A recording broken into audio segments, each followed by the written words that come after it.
అసలు నాకు నాగవంశీ కోసం చెప్తున్నా, నీకు సినిమాలు తిని చదువు ఇంట్లో కూర్చోం, ఇట్లాంటి సినిమాలు చూసి మమ్మల్ని సంతం పైసలు ఎక్కువ ఉంటే నాకు ఎప్పుడైతే పక్కన వాడికి నా ఫ్రెండ్ వాడికి బాగా వేస్తుంటారు.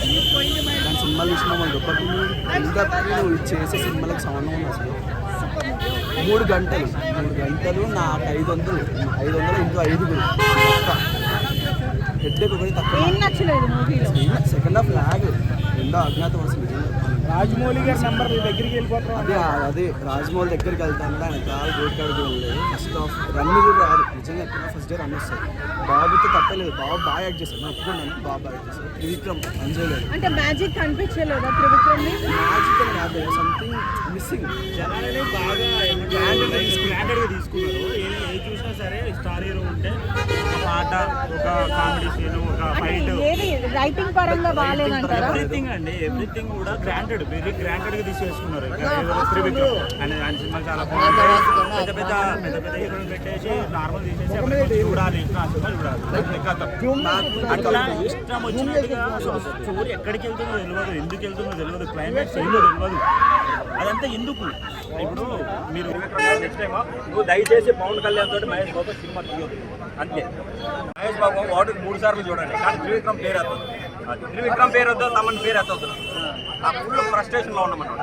మహేష్ బాబు గారు అన్న అతను ఫైట్స్ ఎలా ఉన్నాయన్న, ఆ ఫైట్స్కి అతనికి బీజిఎం ఎలా ఇవ్వాలి తెలుసు. అతనికి కొడతా ఉంటే దన్న రావాలి, అతను కట్అవుట్ ఫైట్ చేస్తుంటే మహేష్ బాబు కళ్ళు 2 కళ్ళు చాలుతూ ఉన్నాయి. అటువంటిప్పుడు బీజిఎం లేదే కదా సినిమా లేచేది. అతనికి అంత నెగ్లిజెన్స్గా ఎందుకున్నారు? మహేష్ బాబు కేర్ తీసుకుని ఆయన డైరెక్షన్ చేసినట్టే ఉందన్న, అలా ఉంది. సినిమా అయితే చాలా బాగుందన్న. మహేష్ బాబు ఫ్యాన్స్ ఎవరు డిసప్పాయింట్ కావద్దు. నేను ఒకటే చెప్తా ఉన్నా, మనకి నెక్స్ట్ రాజమౌళి గారితో సినిమా ఉంది, ఆ సినిమా తోటి కొడతాడనమాట. త్రివిక్రమ్ గారు మీరు దయచేసి మహేష్ బాబు దగ్గర పోయి సినిమా స్టోరీ చెప్పొద్దు, నువ్వు ఆపేసేయి చాలు. Thank you. డిసప్పాయింట్మెంట్ చేసినాను అయితే. అండ్ ఇందులో నాకు డిసప్పాయింట్మెంట్ కాకుండా బాగున్న మూమెంట్ ఏమైనా ఉంది అంటే, మహేష్ బాబు ఈసారి మెసేజ్లు ఇస్తూ క్లాష్ లుక్తో కనిపించకుండా మాస్ లుక్తో కనిపించాడు, అది ఒక్కటి చాలా బాగుంది. అండ్ స్టోరీ పరంగా వస్తే ప్రతిసారి త్రివిక్రమ్ తీసుకున్న చిన్న కాన్సెప్ట్ ఫ్యామిలీ డిస్ప్యూట్స్, తల్లి వెళ్ళిపోవడమో, తండ్రి వెళ్ళిపోవడమో, అత్త వెళ్ళిపోవడమో, అటువంటిది ఏడో ఒక ఫ్యామిలీ మెంబర్ని తీసుకుని వాళ్ళని బయటకు గెంటేసి వాడిని తీసుకురా అనేదే కథ. ఇదే కథని తీసుకుని మనకి తీసుకొని త్రివిక్రమ్ చేసుకుంటే పోనీ అదే కథని తీసుకుంటే త్రివిక్రమ్ రైటింగ్ ఎలా ఉంటుందంటే చూసినా మళ్ళీ చూడాలనిపించేలా రాస్తారు, కానీ అలా రాయలా. చెప్తాను కదా, ఇప్పుడు చూసే త్రివిక్రమ్ వేరు, ఇప్పుడు త్రివిక్రమ్ వేరు, ఆయన రాసిన కథలే వేరు అన్నట్టు ఉంటుంది. Vintage Trivikram is literally missing అన్న. మహేష్ బాబు మాసి డ్యాన్స్, మాసి స్టెప్స్ వేస్తుంటే అక్కడ తమన్నా మ్యూజియం ఏమో ఇలా ఉంది చెప్తాగా. అంటే మ్యూజిక్ వర్కౌట్ కాల, అండ్ స్టోరీ వాయిస్ కూడా పెద్దగా గొప్పగా ఏం లేదు.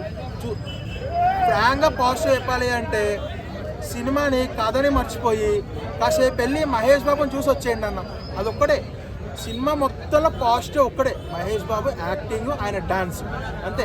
ఆయన మించి ఇంకోటి మా పాజిటివ్నెస్ అంటూ ఇంకోటి అంటే ఏం కనిపించట్లేదు మన సినిమాలో. అండ్ ఫ్యాన్స్ ఇంకా డిసప్పాయింట్మెంట్ ఏంటంటే రాజమౌళితో సినిమా ఉంది, అది ఎప్పటికి వస్తుందో నాకు తెలియదు, అది వచ్చేప్పుడు మీరుంటా నేనుంటాం కూడా తెలియదు. సో అప్పటి వరకు ఫ్యాన్స్ వెయిట్ చేయాలి.